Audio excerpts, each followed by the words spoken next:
All right, guys, good morning. Dennis here, back at you on this beautiful, beautiful Thursday morning in September. I love this weather. I don't want to go to work, but I will. I'm just going to sit here and enjoy my Starbucks for a minute.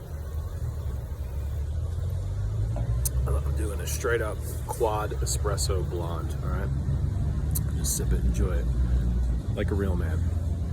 All right, welcome to my channel. If you haven't been here before, Everyday Strength, where every day I talk about strength of body, mind, and character. This morning I got a fun one.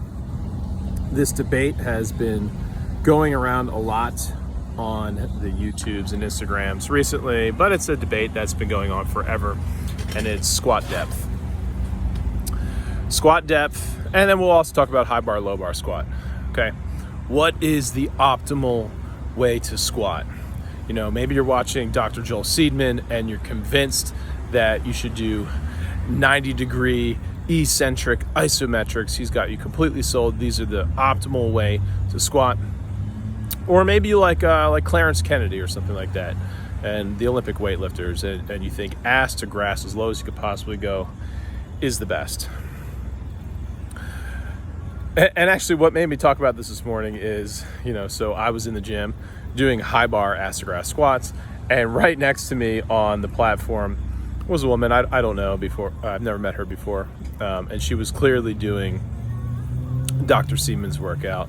I could tell she had this very slow descent, stopped right at above parallel, so 90-degree joint angles, paused there and stood up. Her feet were pretty narrow, toes forward. So, and it was just funny because I'm like, here we go. The two worlds collide. So what's right? Who's right? Here's the deal. This can actually be a fun argument to have, I think.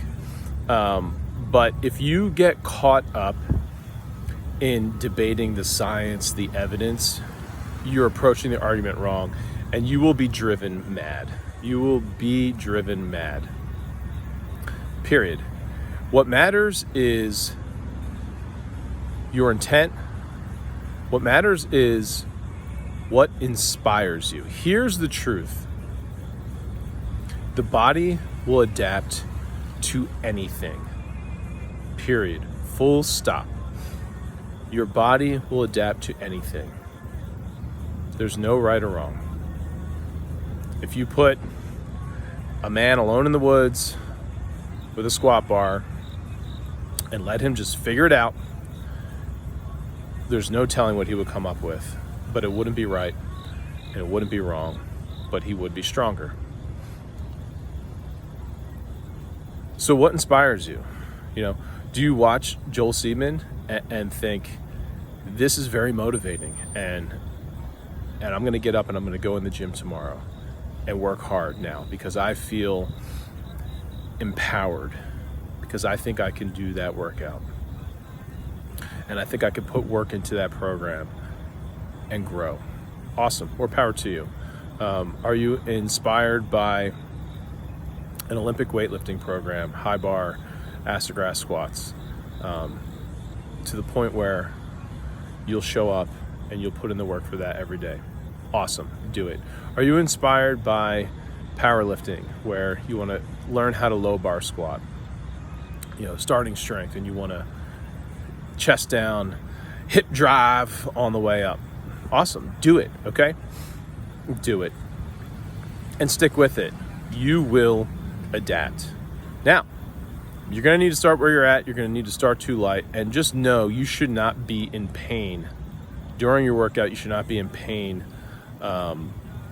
through your recovery or anything like that. When I talk about pain, I'm not talking about muscle soreness. Muscle soreness is inevitable, but you shouldn't have excessive joint pain. You should not have tendonitis. Okay, that's what's going on there. But the body will adapt to anything, and you will get stronger, and that's what matters. Now, I would press back and ask you the question of, can you squat ass to the grass? Just with the bar on your back? If you can't do that, it might behoove you to work on your mobility a little bit, but I don't give a shit how you squat with heavy weight on the bar.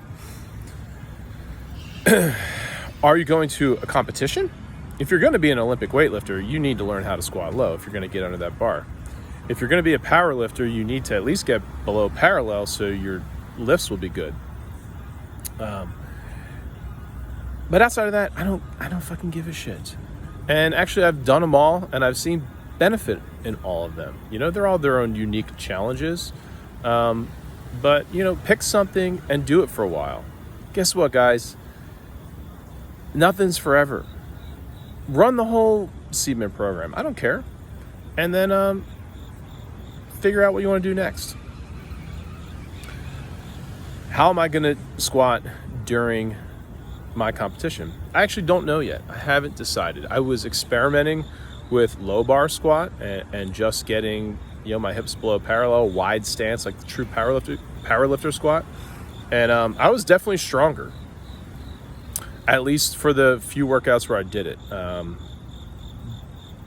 Lifts like 315, the RPE, the rate of perceived exertion to do my sets and reps seemed easier. But my biceps absolutely blew up, and I started to get some tendonitis, and I cut that off quick. But here's what's weird. Then I kind of changed up my programming. I went back to high bar and full acid grass, and I felt really bouncy with that. And now all of a sudden that feels easier. So I don't know, man. It's just like, just go with it, and just train. Just train. Just get strong. All right, y'all. That's all I got. Peace.